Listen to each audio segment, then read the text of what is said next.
Whoa, let's take a look here. LeBron James, remember he went out with a fake elbow injury against the Denver Nuggets where he couldn't remember which arm he hurt. We all remember that, him going down, grimacing, grabbing his upper muscle, not his elbow. Then he ends up grabbing both elbows. Oh, goddamn. I should have stayed at home.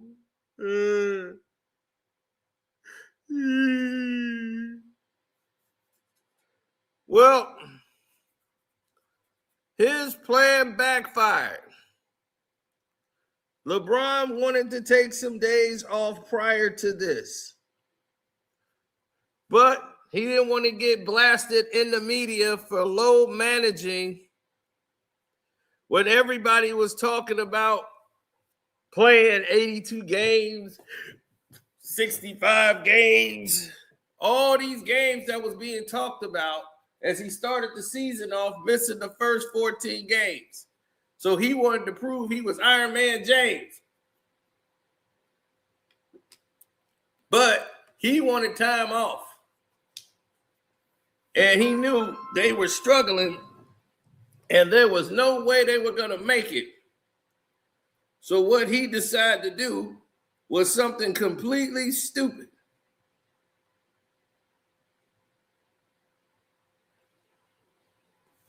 He decided to do something that was incredibly dumb. He decided it'll be a good idea if I was to fake an injury to get rest. Now, let's look at what happened because of that. Once they did that, the Lakers went on to win big in 2 games without LeBron James. And the Knicks, who they considered to be a smoking hot team, right? With Karl Anthony Towns and Jason Bumson, that's Scap. Now, Scap's pretty much agreeing with everything that I'm saying. But we're going to get to the details that Scap doesn't even know and didn't cover. Now, here's the truth. The Lakers play faster, better, and more entertaining when LeBron is not in the games. It's no question. Luka's playing better. The team defensively is playing better. They held the Knicks under 100 points and had them befuddled. Right? No surprise there. LeBron is 41 years old. That's the way it's supposed to look. Now, we got to get to a level of understanding. Why are we still holding on to this? This guy quit in this game, came back when he thought they had a chance to win, only to sit out the next 2 games. Why would someone do that? Why would somebody be willing to take a back seat for no reason?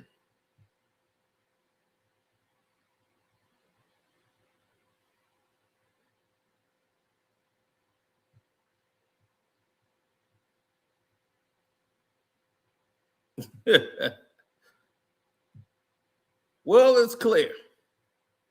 LeBron has always been the same player he's always been.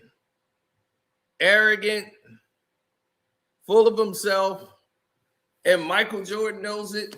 I know it. Everyone knows LeBron James is pathetic. A shell of himself.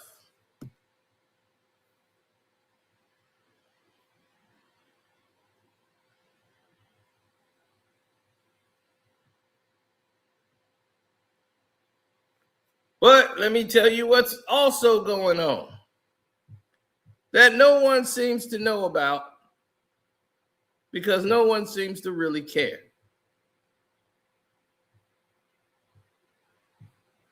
Only in today's time do we even pay attention.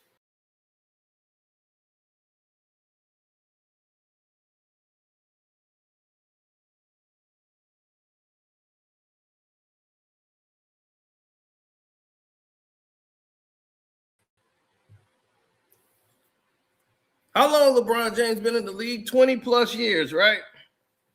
And this guy is still chasing the ghost of Michael Jordan.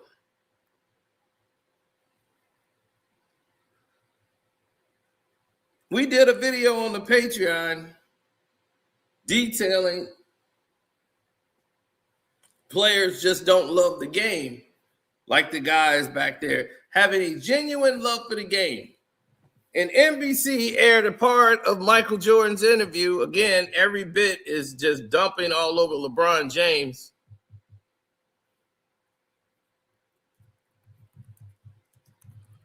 And he speaks about being the GOAT in the GOAT conversation and how he doesn't even entertain that garbage. Well, LeBron lives and thrives on GOAT conversation and being the GOAT and what that really means to him. So when he destroyed his theories of being the GOAT,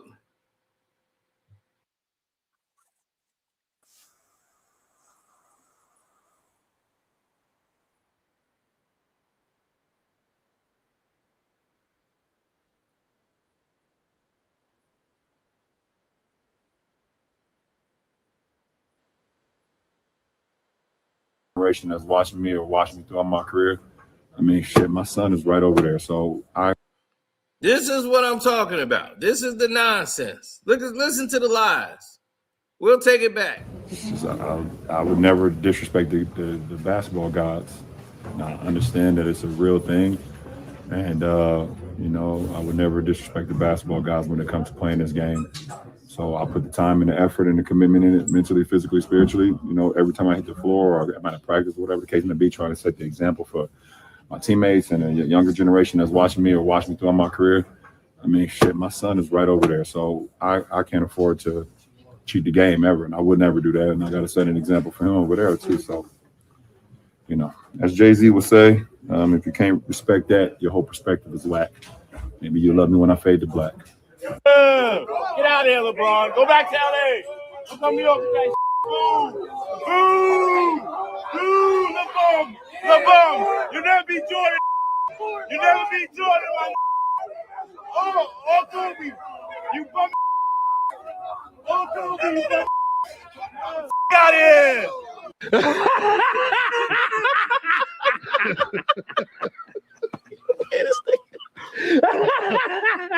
And it's just basketball. It's just basketball. Like to subscribe on the way in the door, my people. I hope you are. Shouts out to Uncommon Sense for putting that together. But he didn't come up in this era. And that explains it. Jordan didn't come up in this era. I mean, LeBron didn't come up in the era where the greats were. And all of the lying he keeps doing, Michael Jordan destroys all of his lies that he tell by just telling the truth. Like, dude, you can't, there's nothing you're going to be able to do to catch Michael Jordan. This guy carried a league and upheld it and made it an international, global event. What more could you do? You couldn't uphold the standard because you weren't great. They had to manufacture the game for you. You could never have those moments. There's no NBA Finals moments of LeBron James except for a chase down block. That's all they could show. Jordan got about 50 different moments in NBA Finals. 91, 92, 93, 96, 97, 98. His last NBA Finals, he won it with a jump shot. Like he won a national championship at the last second shot. That's a hell of a career.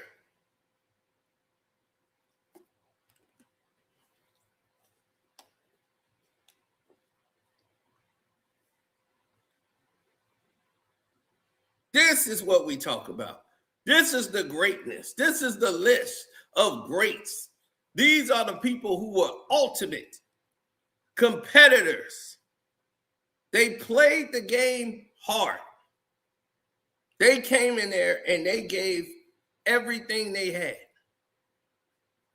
It wasn't a question. Nobody had to get praised for playing 60 games or 70 games. That wasn't even a question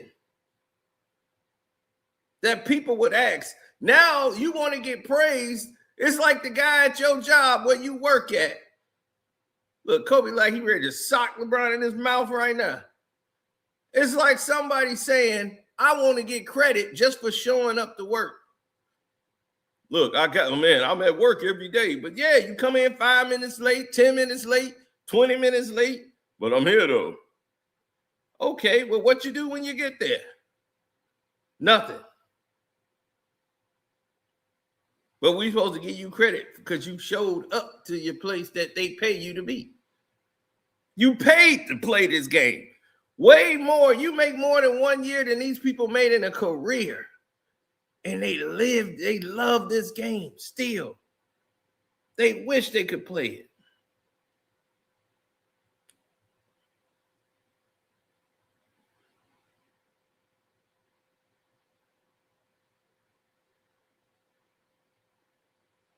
And where are you guys at?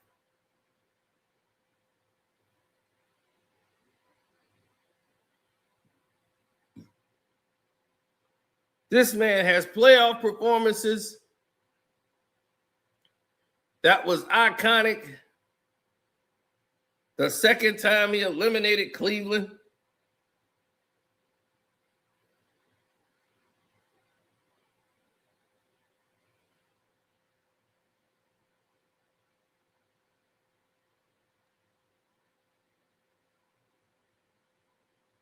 Swept Penny, who was probably the best player in NBA that year.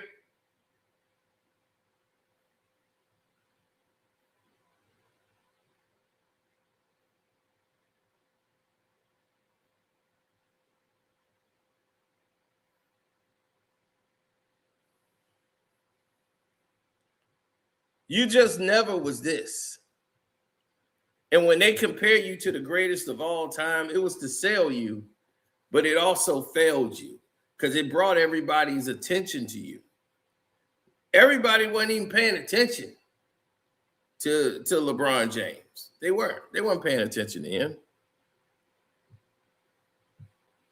Nobody was paying attention to LeBron till they start talking this next Michael Jordan crap. Then everybody else who watched Jordan turned around and said, LeBron, who is this dude? And they start paying attention to him like, oh, man, this dude is nothing like Mike. Mike could destroy this guy. He can't even dribble the ball. No, man, Mike would have, man, no, he's nothing like Mike. And it's obvious. It is obvious. And I'm like, Mike, hell, Kobe. Hell, Penny. I can go down a list. Charles Barkley, Karl Malone, Gary Payton. I can name about 1,000 players that are better than LeBron James. 1,000.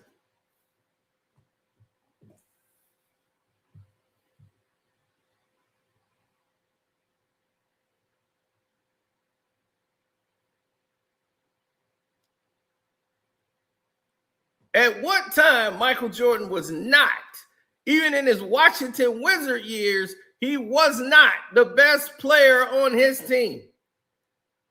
He was the first option.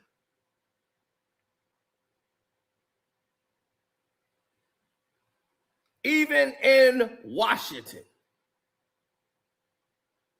he was the first option. First and last option. There was no time LeBron James right now is fighting to be the third option. LeBron has not been the best player on the team in about 8 years.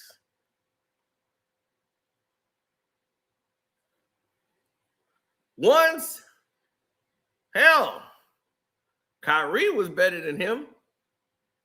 So we got to go back even further than 8 years. But yeah, it's been about 8 years, 9 years. When he left Miami and went to Cleveland to play with Kyrie,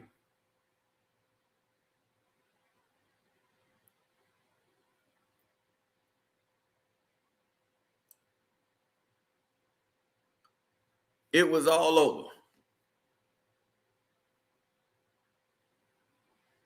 But statistically, it became a factor once he got to the level of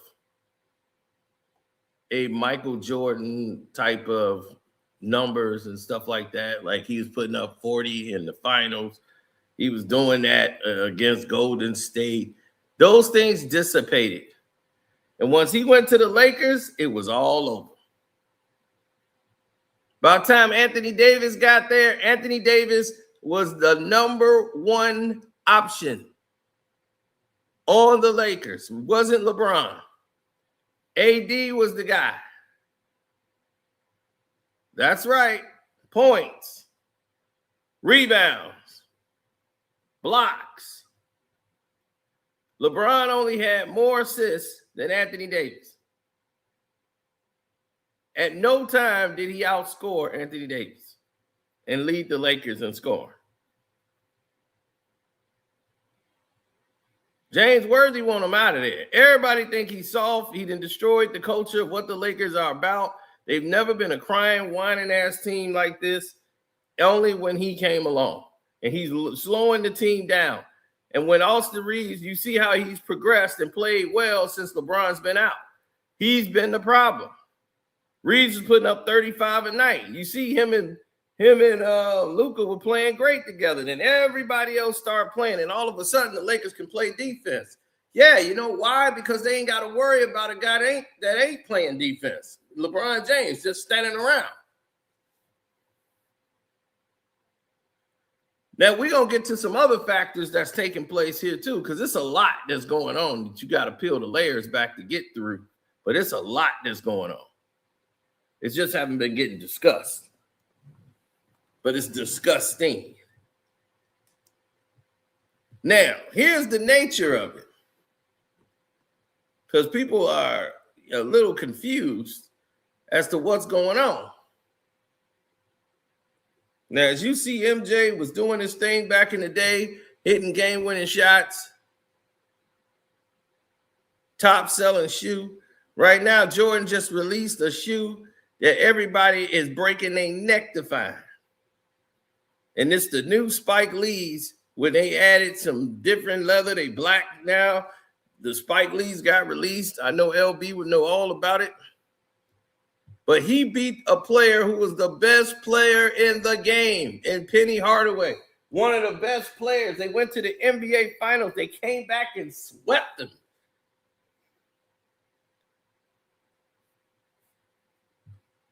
Somebody said the sevens. They knew right away. And Luka Doncic is signed with Michael Jordan. As LeBron James is supposed to be as great as Michael Jordan,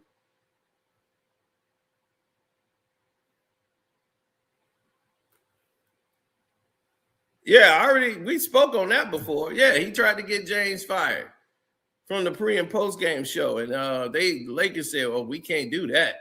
It would be so much backlash if they fired James Worthy. You can't do that. So they told James, just be a little bit more optimistic. And he was like, optimistic? I'm telling the truth. Yeah, but they feel you're a little too harsh with it, your delivery. Can you, just soften the blows? You are concerned about the post-game shows? How about you play better?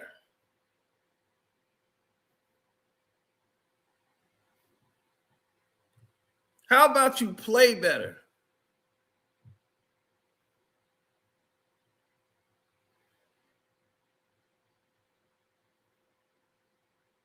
Now, what y'all didn't know, I'm finna let y'all in on tonight now.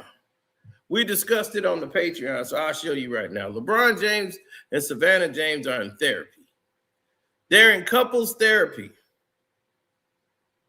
or marriage counseling. They've tried this before, as this is one of the marriage counseling sessions.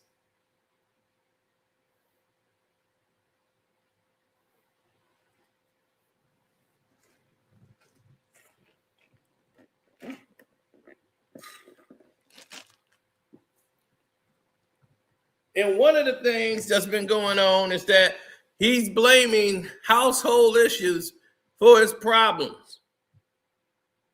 He's distracted. He's got injuries. He's got things that ain't going well at home. He's been with her since high school. He's got all the pressure of all the fans, all the attention. Does he still want this anymore?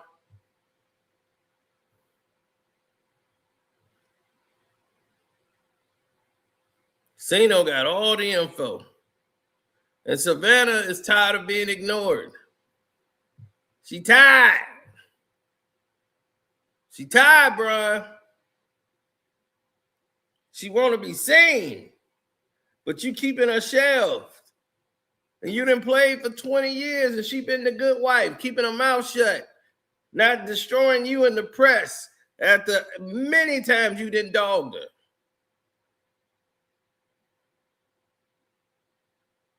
And she talked to you and told you about being a good provider and being a good partner and what that's the details. And he's just like, look, I got too much to do. You know, that's just asking for too much.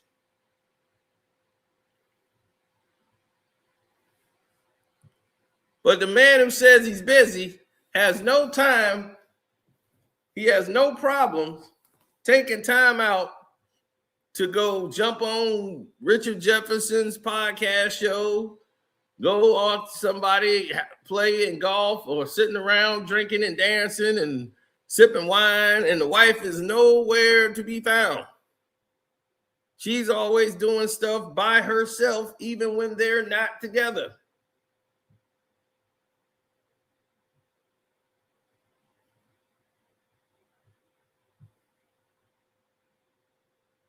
It's a Cleveland thing, the city of losers. Now,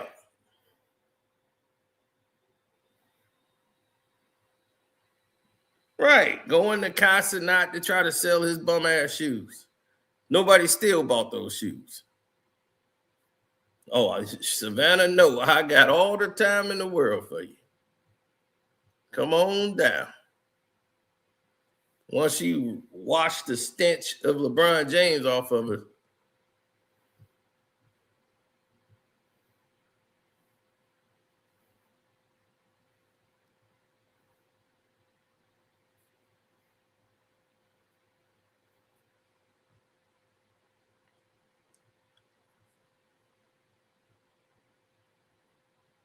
Ain't no pressure.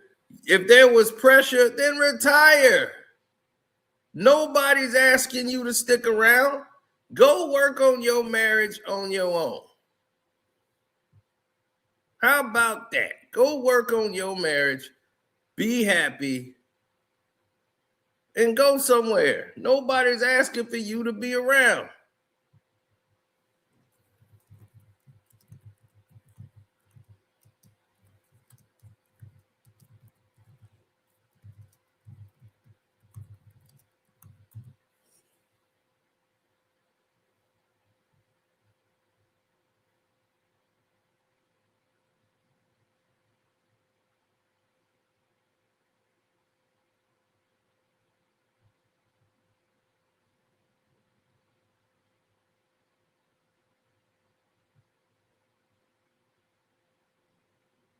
Well, LeBron had to go there and keep it real because, one, he has no choice.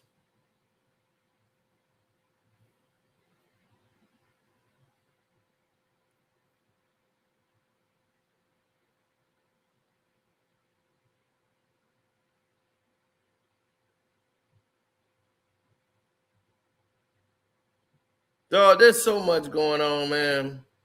I would expose all y'all to this, but we know all the journey and all the stuff that's happened. It's been crazy. His marriage to Savannah James. LeBron has often called Sawan his rock, and in LeBron James is just what I told you. Narcissist. She knows all the secrets that this man possesses that he don't want the public to know about. All of them. So the fact that they going through therapy and counseling, that's great because she's at the point now where she's in her 40s. You know? She's tired of being unseen. She done got breast augmentations. She got all that stuff done for you. For you. She got it all done for Bron. She said, look at her look at her. She looking like Bronny James with lipstick. Yeah.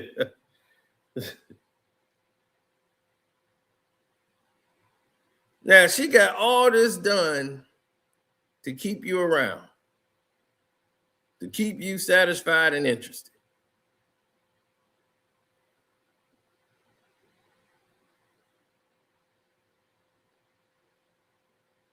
You done went and had kids out of wedlock. You done did all kind of goofy stuff.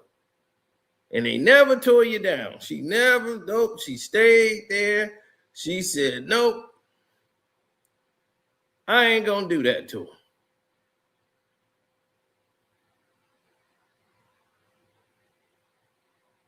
Oh, come on now. Everybody know about the girl.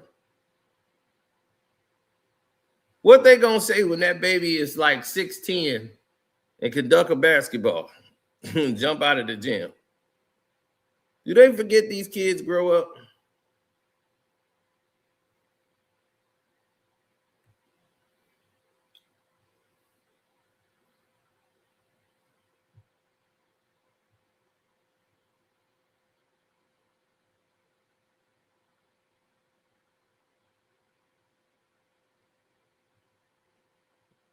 He said, therapy ain't gonna make me stop my entanglements.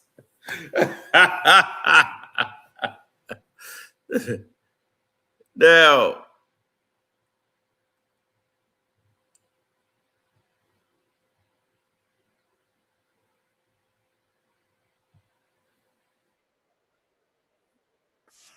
this what got him in trouble. Like having wifey, you know, holding it down, you holding her down. Picture perfect, it seems. But it's not, man, sweetie. I'm gonna be honest. The saying happy wife, happy life, that shit real, bro.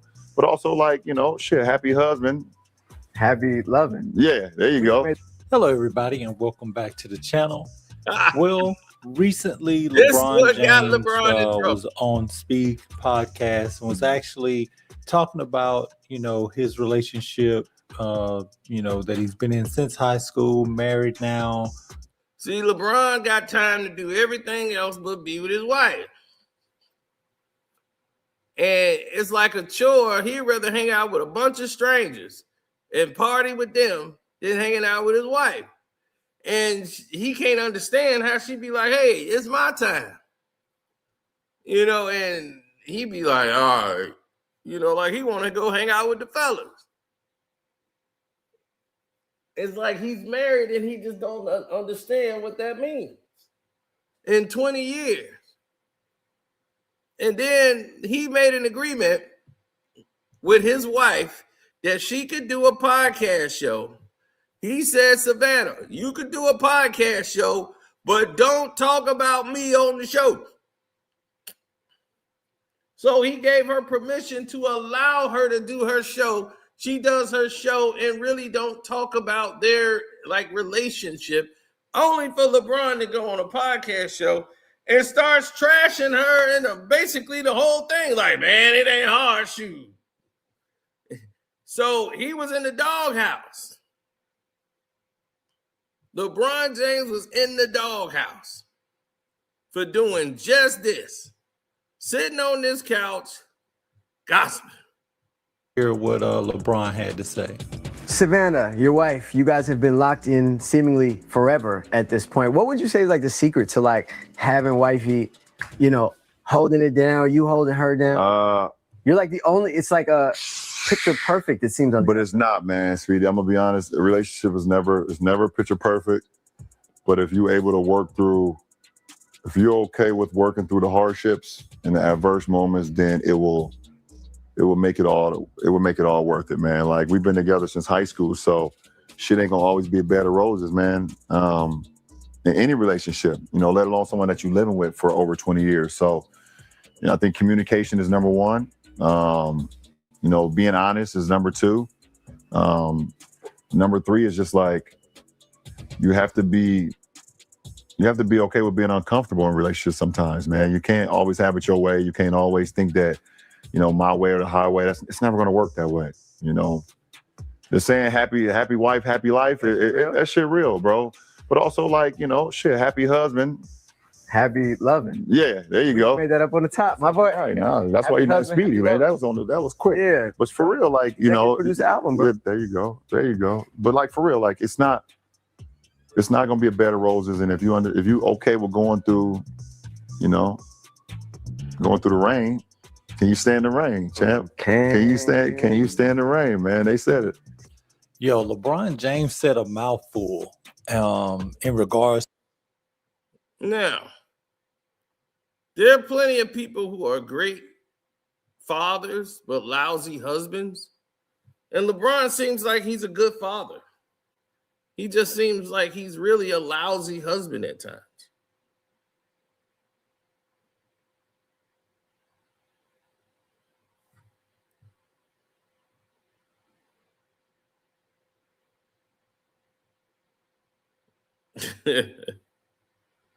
I don't think she is. Like, Adele is pretty messed up mentally. Like, people just don't know that because she can sing. She has a great voice, but mentally she is messed up in the head.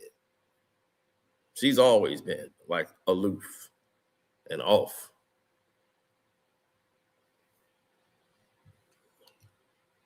Now, here's the thing.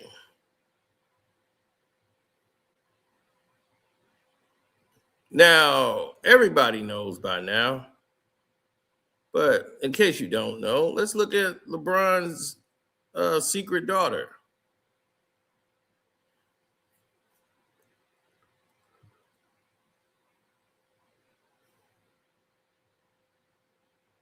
Live on the Patreon. We asked people, is this LeBron James' daughter? People was undecided. It was 64% said they're undecided. 95 said yes.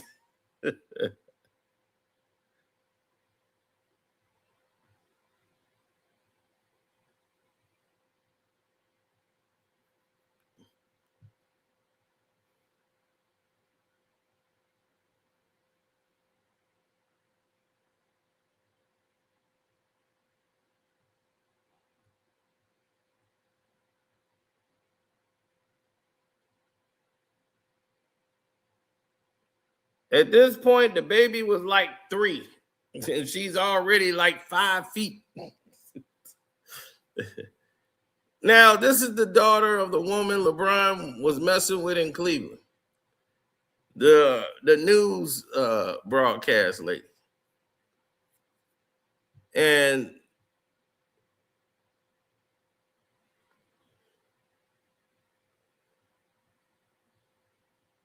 she's wearing LeBron shoes. I don't know what LeBron James shoes are, but that might be LeBron's. I don't know. They look like something he'd make.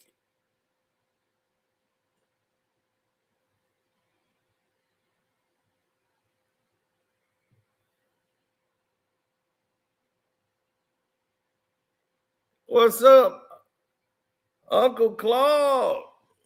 It's Claude again.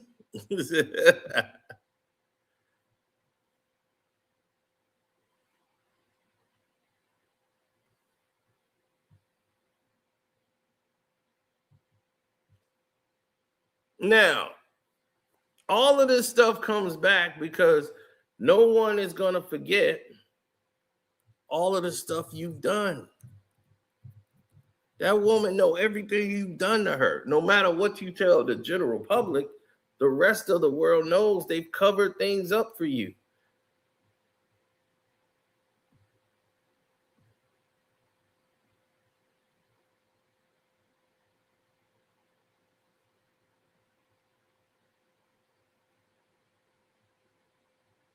She knows what you're really like.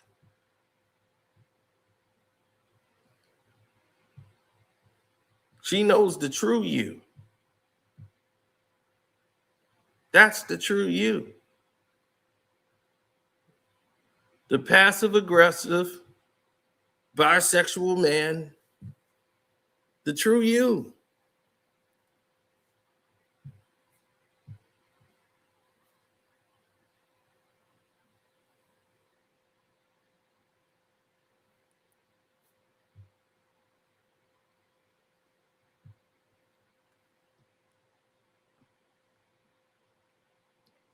I'll let y'all look at some Patreon stuff.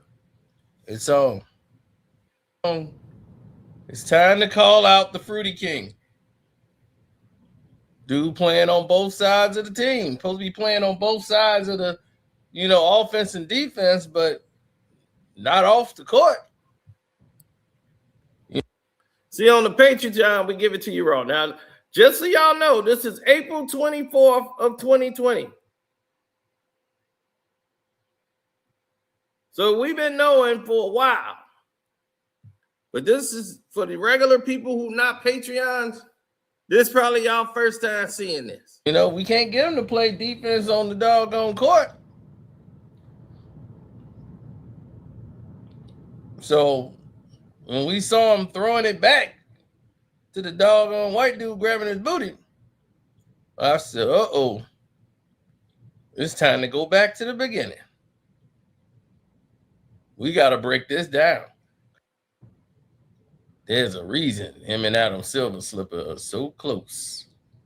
Mm-hmm. All the guys are talking about it, and I'm left out. But hey, do what you gotta do. All right. Can you validate my part, please? I don't validate. You should talk to Cheryl. Listen, I'm watching it tonight because I'm not going to. This is LeBron's real voice. Not the voice you hear when he do his post-game interviews. This is LeBron's real voice. See, none of you guys ever knew LeBron did not talk in his real voice.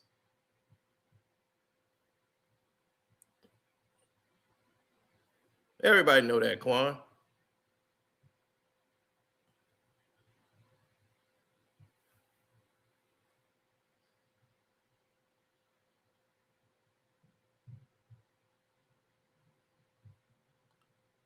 This is his true voice. And himself. Yeah, of course. You think I'm going to give Sunglass Hut another $30 for these? Look Crazy? at him. Hey, how you doing? Hey. Your watch costs more than my apartment. Oh, this thing, that was a gift. We're watching Downton Abbey later?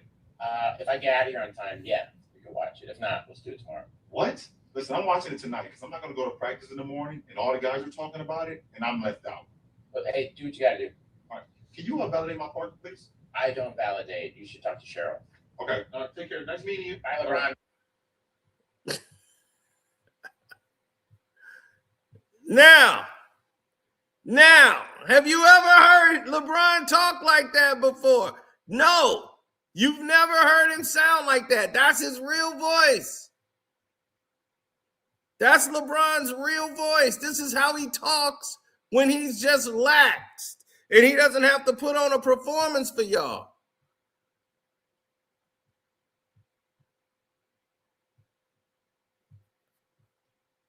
Surprise, surprise, surprise. This is why you got to get the Patreon. You would have been up on this 6 years ago. And right, I told you years ago. I told y'all a long time ago. Y'all think it's a joke. You think Dwayne Wade was the only one?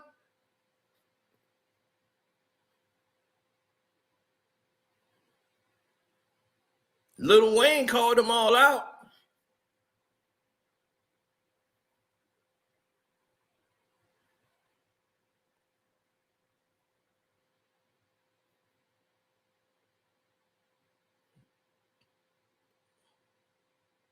You got Bosh, Wade, Bron. You don't even want to imagine what was going on over there. Put a whole new phrase to the big three. You don't want no parts of that. And when they friends with Gilbert Arenas, woo, boy, I tell you. Birds of a feather flock together, boy, I tell you. Switch hitters. They said LeBron is ambidextrous. He got the left and the right. He shoot with his right hand, but he left-handed. Both sides of the fence. That boy pinch hitting. I don't even want to assume what they doing over there. But that's LeBron's real voice. You've never heard it.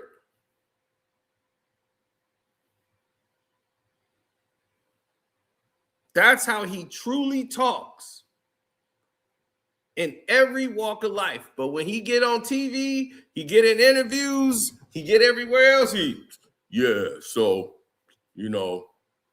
I did what I had to do. I gave it to Shump. He kicked it back to me. All this bass, right? But he get around them pink folks. I think, oh, hi. It's like, who is this? That's how he really talks. When he not around y'all, that's what he sound like.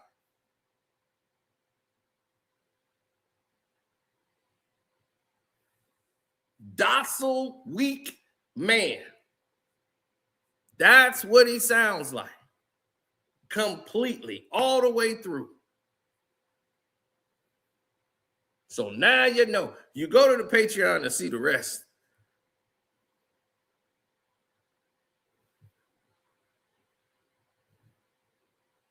Remember the girl we showed you earlier, the daughter and all that? Well, let's go back to her and her mama. She can't even hold that whopper in her hand. Look, the baby got WNBA knees already at 2.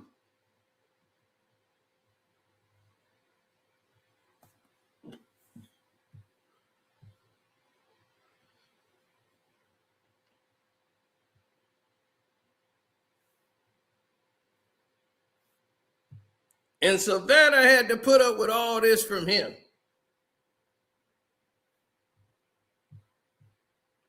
Look, that baby got to ice them knees. Look, poor baby, look, she got to ice them knees already. She got joint problems going right now.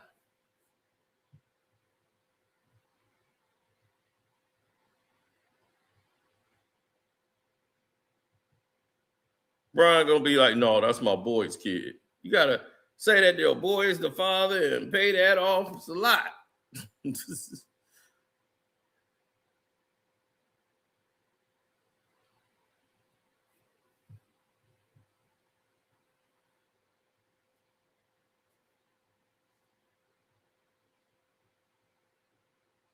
So, Mr. Squeaky,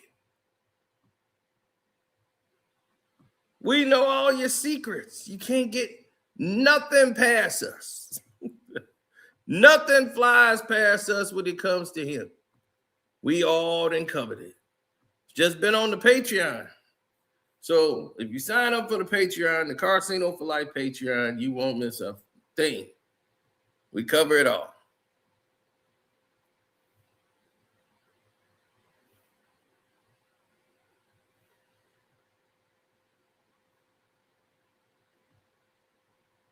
So this is why he been playing bad.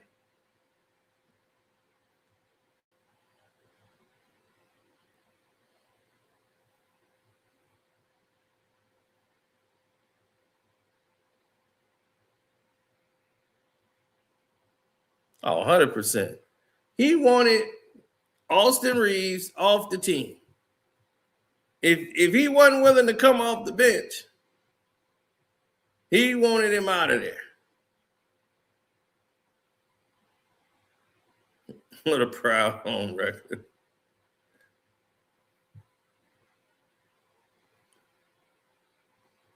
Right, he be trying to sound like Kobe and MJ. But when you get him around real people and that don't watch him even play, and he started talking like a girl, a white girl. Better than yet, a white LGBTQ community guy.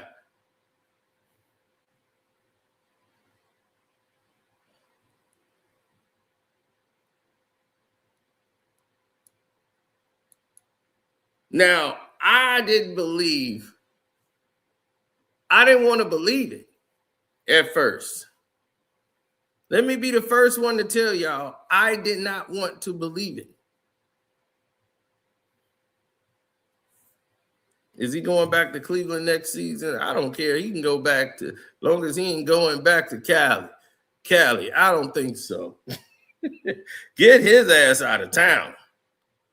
Put him on a Greyhound. He gonna have to understand, you come back for the league minimum, you gonna be on the bench. You playing 10, 15 minutes a night. That's it. We do not need to be caught up in your BS no more.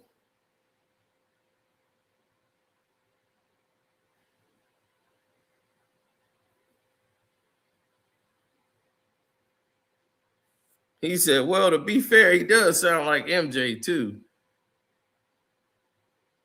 But it's Michael Jackson. Oh, man.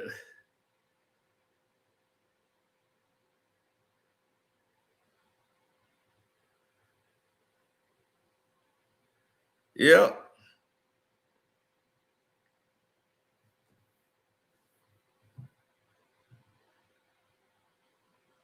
Well, yeah, you got to understand that there was a lot that went on here. That we had one of the agents and managers for the guys in Hollywood who came up here. Now, a lot of his stuff is controversial.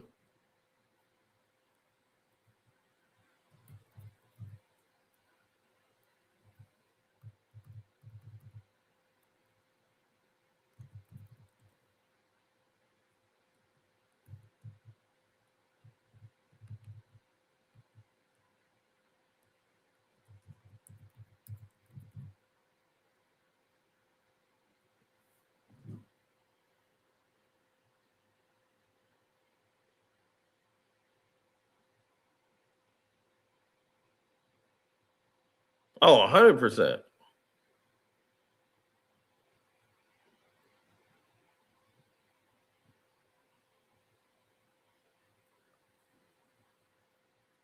Because there's so many different elements into what we call a relationship and all of those levels where people in Hollywood are not together. They together, but they not together. They don't list it as anything.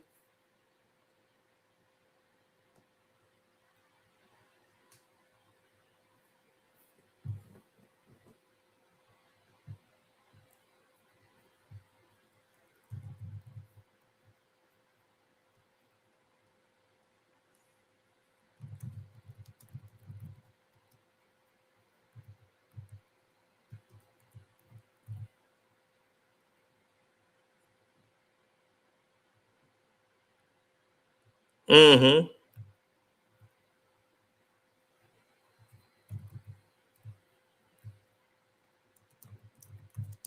I know. I feel the same way.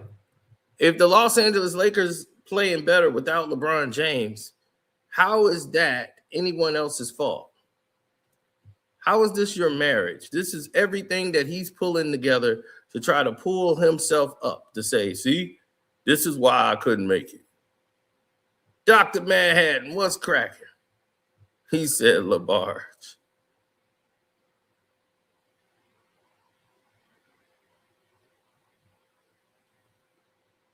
He got more testicle fortitude than James. There's other people in other cities that don't have a fraction of the disdain people carry for Michael Jordan. I mean, for LeBron James. Jordan go anywhere, they pretty much cheer him. It's probably Detroit. He can't get that love, but New York, anywhere, they cheer him. But anywhere else, around the globe, LeBron can't go no city, anywhere. They don't even really like him in LA like that. Those are the LeBron stands. Real Laker fans want him gone. They don't mince words. They know what it is. They want to win. They remember what it was like to win.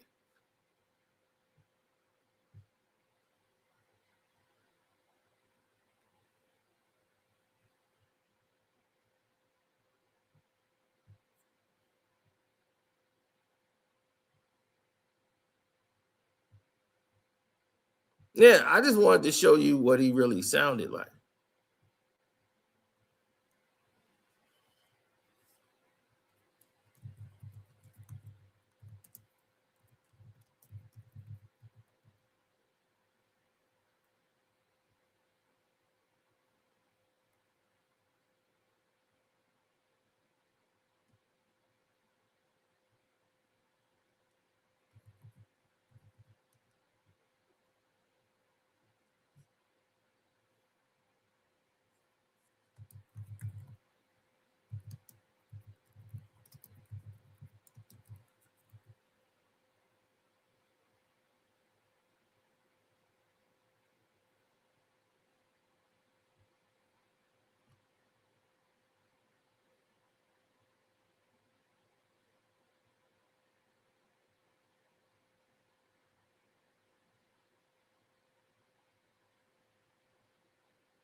I don't know what these people be thinking the majority of the time.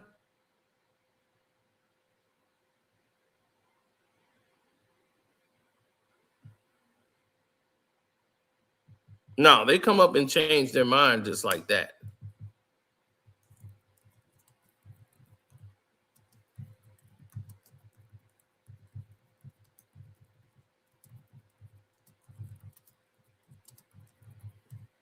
What else is on the Patreon about LeBron? A lot. A lot.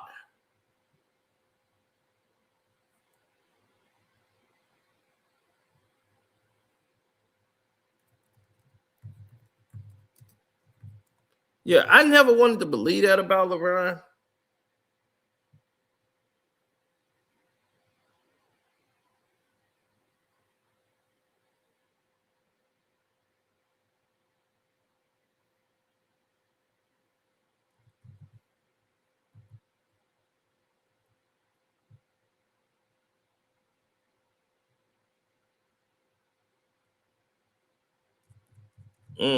Not really.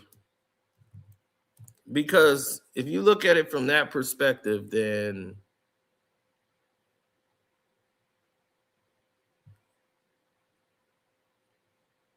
yeah, it was Jonathan Hay. I had interviewed him.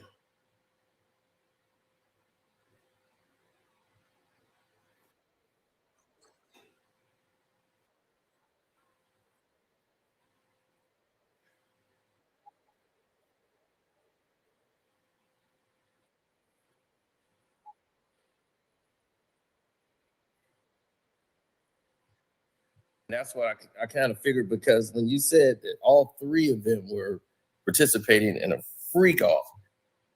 Of course, she's going to be showing me pictures of like, this is me and Diddy on her phone. This name and mine, you'll see that it was out that we were supposedly like in a relationship. The Right. Daily Mail said we were dating. The Mirror said we were dating, and it got kind of crazy. I felt that was your publicist work, like you doing your publicist work. I felt that you were like putting that story out there. Well, that's just kind of. I mean, I wish it could work that easy where I could contact a publication such as the Daily Mail or the Mirror and just say I'm dating someone, and they're going to run with it. Right? They got the information. They contacted me. I said no comment. Adele also said no comment, which basically, raised all the speculation and a lot of people's assumptions because we both said no comment. Right? But so whatever happened between us, like, I don't want to really like get into all that because I've got some like crazy warnings since this stuff has went viral. I'll just say this. So you got to think that if I'm hanging out with Adele and she's on some like real freaky shit, if she's messed up, drunk, high, and we're all together, of course she's going to be showing me pictures of like, this is me and Diddy on her phone. This is me and so-and-so. This is me and so-and-so, so-and-so, so-and-so. Like, she's like a real freak. So, I mean, she was showing me pictures of that kind of thing. Then she gets involved with Rich Paul, and our shit is like that, So that's what it is. I saw like photos. Them getting involved in a business deal. That's why I never really kind of bought the relationship as it was never a business deal. We were at Quad Studios in New York, and the place where Tupac was shot, and we went right next door to the strip club called Platinum Dolls or whatever. Adele likes to go to strip clubs, and we just hung out in the strip club all night. Okay. And we were getting tipsy. So as far as LeBron and Rich Paul, have you ever had any meeting with them? You ever met them? So I know Rich Paul when Adele started dating him. And then, I'm from, my biological mother is from outside of Cleveland. So I have a lot of friends in Cleveland, Ohio. And I know about, Rich Paul's history and some of his stuff that, that he's been involved in. Okay. So you don't know LeBron. You never met LeBron. I've never met LeBron James. Okay. And that's what I kind of figured, because when you said that all three of them were participating in a Freakoff, that's when I'm like, okay, now I couldn't see that happening at a Diddy party with them staying there doing it because of LeBron's high profile as far as him being the family man. He has too much to lose there to risk doing such a thing. And I don't like the man, but I know how much he... Well, yeah, I don't mean to cut you off. That's also because Diddy parties that back then, those were the parties to be. That's not like the parties that we know of now. Like the Diddy parties that we know of now is like crazy, sinister, dark, freaky. Back then, Diddy parties were just, the place to be. Everybody wanted to go to. Ain't no party like it wasn't anything that anybody thought would turn into some kind of criminal conspiracy. Well, yeah, pretty much sometimes. Because a lot of this stuff is going back like 15 years. Right. Yeah, so the thing about it is that there was basically a network opportunity. That's what his parties were for, like in the Hamptons in New York or whatever. But when you tie all of this together, it's really a bigger story especially when you say that. I can't omit the fact that I feel he's being targeted a lot because of what's happening with the liquor company. I cannot omit all that things because they've had other information on other people that they are just now starting to bring out, like the Abercrombie and Fitch guy, and other people that they know. These people know what's going on in this industry. So if they know that, why are they protecting certain people but going after somebody else and making them out to be the biggest monster in the game, knowing that Diddy isn't the biggest monster in the game? I know he's a freak. We all know Diddy's a freak, and he has wild parties. He's been doing that for years. having these wild things going on, and you know, guys, girls. I just don't believe these civil lawsuits. I just really don't. A lot of them. I believe that these people were all with it. Everybody there knew what was going on. They wanted to participate. They wanted to be there for that moment. Now that they see an opportunity to get some money, that's why I see no criminal cases, only civil cases. He hasn't been charged with anything additional. You still have only one victim in a 14-page RICO case. It does not make sense. They would have added more charges by now. They would have added more victims by now. The trial started in May. So it's a lot of question marks in this situation. What did you feel about it? Well, listen, I can just tell you what I know. So 2019, after whatever that was ended, right? And we done Eric B. and Rakim that you mentioned. We were #1 on Billboard Jazz for 11 weeks. So obviously we're hot, right? And everybody was like, after Eric B. and Rakim, you know, you should do another hip hop icon. So being in Brooklyn, you know, we chose the Notorious Big. So when we started working with the Biggie camp, right? And that was in 2020, 2021. Well, they, of course, wanted to turn that into marketing about like Adele and I dating. So they were trying to rectify the situation. CJ Wallace is in LA, right? Along with Willie Mack, and the Biggie estate is based in LA. So they're trying to like fix the situation. CJ Wallace is obviously Biggie's son, who was Diddy's best friend. So they're also giving me information, inviting me to Diddy's parties. But as I said, then they weren't considered anything illegal or criminal, right? During the pandemic, Diddy's parties were crazy, right? Because I was always getting the invitation to go with CJ Wallace to the parties, but I was in Louisville, Kentucky at the time. So when I went out there, my girl and I, we ended up going to like raves. We didn't go to the Diddy parties, you know? Okay. So like I've been in I've been in it and seen it on both sides. And, you know, everybody, that's when we started to hear about like, yo, it gets freaky, it gets kinky in the Diddy parties, da-da-da-da-da-da-da. You know, Adele, she's with Rich Paul, you should come. Rich Paul's a good dude, y'all like each other, blah, blah, blah, blah, blah, that type of thing. Like they wanted to meet, but I just really wasn't about like meeting, you know, Rich Paul. I was like on some like sour shit, to be honest, you know? Oh, okay. So and I say sour because like when the rumors hit about Adele and I, like all my family, all my friends were like, yo, you and Adele. And then when she gets with Rich Paul, it was like, damn, bro, she played you, she left you, da da da da da. So I just wasn't, you know, with all that stuff. I was focused on the Biggie project. Okay, yeah, because I thought you were bitter because, you know, you lost the opportunity to work with her. No, I was never working with her. Okay, because that's what I was saying. We met at the studio, and then it went from there. And she liked to go to strip clubs, and she liked to, you know, get high. And the girl that I was dating was a stripper. I had a buddy that used to, you know, provide a lot of people with some good kush. Then she was one of the people that that partake. Yeah, listen, she likes the C word, the K word, the M word, all of them. You know, I don't know what you can say on YouTube, but yeah. You know, she was also going through the divorce with Simon. And like really when that story came public, I didn't want it to become public because that's what deaded any kind of possibility for anything, even if, because I did want to work with her, right? That's before it got like crazy weird. So once the stories came out, that deaded everything. And it got really toxic and really weird. So I'm out here like on my future shit, you know? Right. So I know after that stuff started going viral, what kind of warnings have you been getting since then?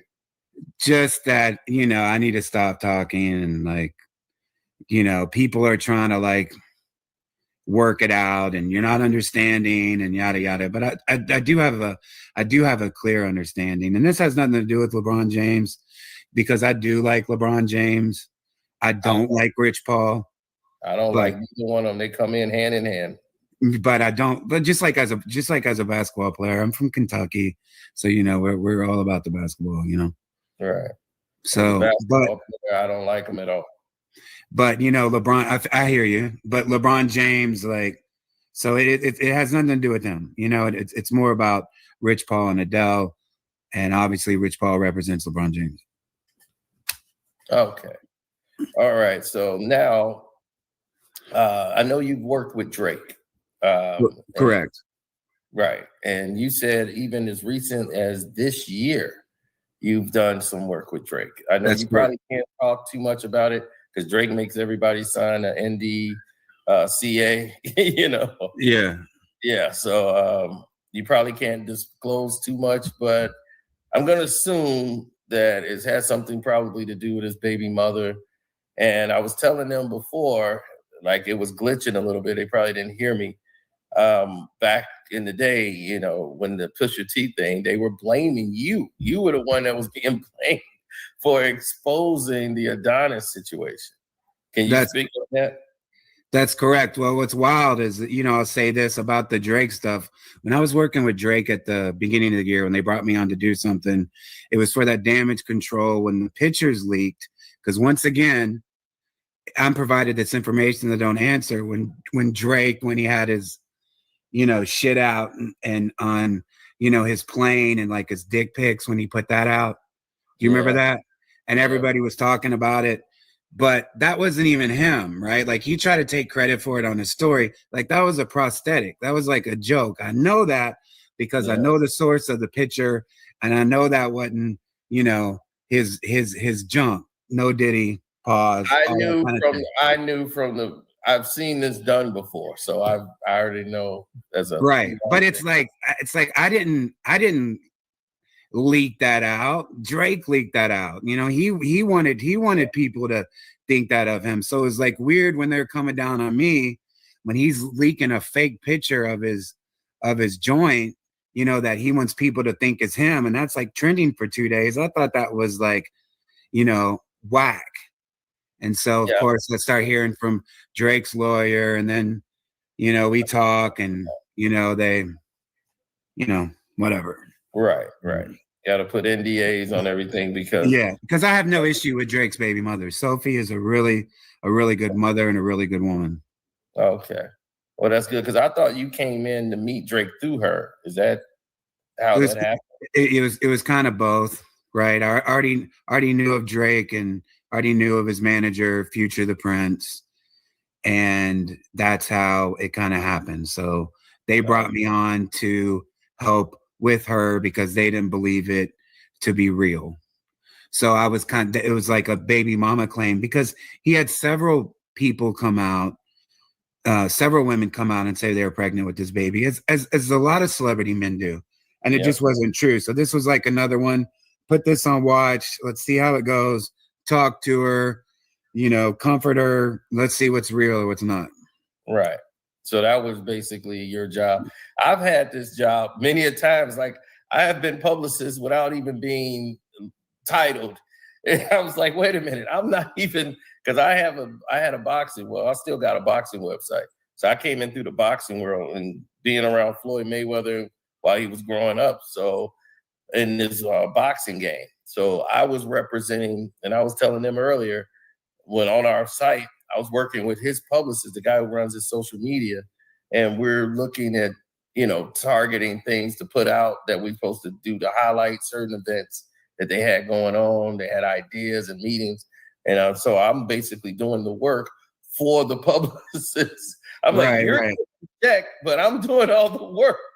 So it was cool because we was helping Floyd, and that was like somebody that we grew up with. But watching these other assistants that they had, and some of them are clueless. They have no idea of really what they're doing.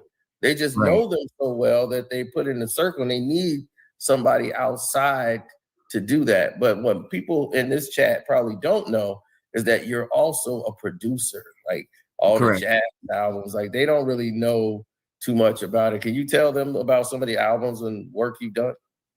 So like as like a publicist, I was always in the studio, especially, coming in the late 90s.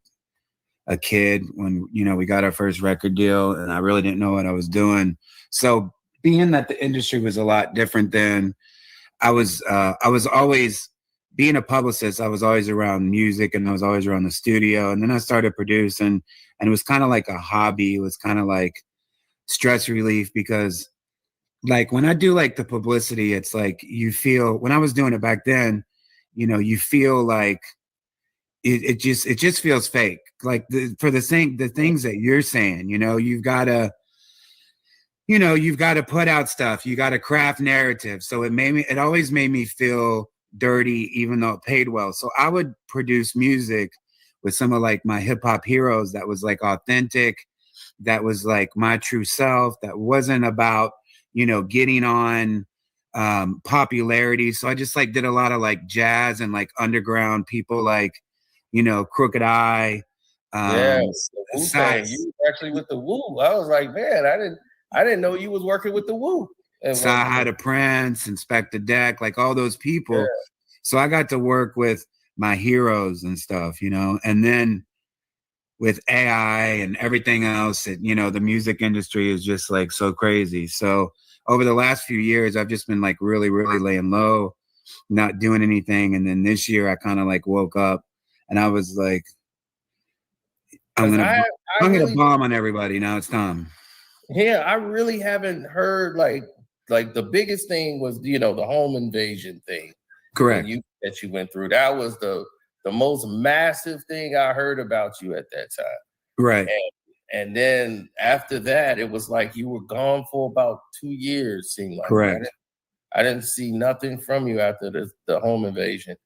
And I'm glad you survived that. You know, that's a horrific situation, but you basically spun that around and, you know, you put out a tape. Didn't you put out a tape called Home Invasion or something? Yeah, we put out some music, just put out some jazz stuff, just trying to heal from that, because it was very traumatic, right? And then I was doing an interview with Jaguar Wright on Real Life, and she started talking about the home invasion, and she told me that she felt like Drake was involved. And I never thought about him being involved. And then we spoke offline, and she was telling me about how she saw it on the dark web, which I guess she saw like my case files. And obviously, like when you're in a home invasion and the police are investigating, there's going to be case files. And there was calls to Drake, to Future the Prince, and Sophie, and all that stuff. So the police, which keep in mind is in Louisville, Kentucky, they're like, what do you mean you're talking to Drake? What do you mean you're doing stuff with Drake? Like they didn't believe any of that stuff. So they put it in the case files. Oh. So that's where she saw it. But then when fans started coming forward and be like, Drake's been taunting you and Sanders Rose and Drake's this, that, you know, I started to put it together, and I realized like, damn, dude, you know, this guy is so petty that because I'm working with his baby mama, right, that, you know, he's going to go and work with my ex and pay for her lawyer, which is like $130,000 to sue me. So like the whole shit's been crazy, bro. I went to like a real, you know, dark depression, and now it's like I'm back, and like I said, I'm bombing on everything that. Yeah, I'm seeing that you've been going off. I've seen you go off on Jay-Z and mentioning Rihanna. You just been going off on what's bringing up on like I don't even know. How do you get to that? Because I know you worked with Rihanna. Correct. Back on when she first was young. She had to be like 16 or 17 at that time, right? Correct. On the replay, the first single. Right. So like on her first single. So how does this even entwine with the Jay-Z accusation that you brought up? Well, because I met Jay-Z and I worked with Jay-Z before Rihanna. And I worked with him on A Mill, you know, the rapper, you know, that was on a lot of his big early hits. So that's how I came in contact with Jay-Z, and I used to talk to him, you know, all the time. He used to charge like $10,000 for interviews. And so I would like book him for all these interviews and make a little cut, like magazines and publications. And this is back in, you know, 2004 and 5. So I just I stayed working with, stayed close to him. And then like that stuff just got so weird that I witnessed with Jay-Z. And I don't want to that's the thing is like a lot of people are saying like I hold back stuff. And I do a little bit because a lot of people don't want to be brought into this. So I can only tell like a certain amount of things that I know and that I've witnessed. But yeah, Jay-Z is definitely a cuckold, right? Like I've seen that. You've seen it live. No, listen, not like I've been there, like he's watched me or anything. Not like I've watched him. I'm not about all that, right? I'm about, like I'm real like jealous. I'd never let my girl be with another man. That's crazy. Right. I couldn't do that either. I didn't want to be in the same room with somebody else doing that. That's crazy. So like Jay-Z, he's just he's a wicked person, man. And Jay-Z and Diddy, bro, and Biggie, they were all foul people. And then Biggie dies, and Diddy and Jay-Z. Like once you knock them down, I think the industry is going to be a lot better place. Oh, the thing is that he rarely does anything anymore. So it's like he's not he's way too much in a profile for that. But to say he's a cuckold, that was the biggest shock I probably have heard. Now I know the reason why he's so private about every little thing that he does. So if he does anything, he wants everybody gone, and it'll be him and just that person. Anyway, I'm not gonna say nobody's gonna know, but it'll just be like just him and the other person. Now, but this is what you got to realize. I'm not talking about the Jay-Z now, and I'm not talking about the Ray J now, because like Ray J hasn't been. I don't know. He hasn't been relevant in years, right? I mean, we saw the Kim Kardashian and the tape that he made with her. I'm talking about the Jay-Z 2005, 6, 7, 8, 9. When I did know him, when he wasn't as high profile as he is, like him and Beyonce, when he was a rapper, and that's when his focus was being the best rapper there is. So that's the Jay-Z that I know, who was inviting my ex at the time to be, get down with stuff. And I know that Ray J was with Beyonce from being involved with the Kardashians, right? Because I used to work with the Kardashians. So I know all these things from being in the industry. So that's why I'm out here blowing the whistle. Because it's corrupt. I mean, if you're trying to blow the whistle to expose this, aren't you like worried about the fallback, the blowback, and everything? No, not from these artists, not from these industry. I mean, not from this industry. It's too corrupt. I don't care about any of them.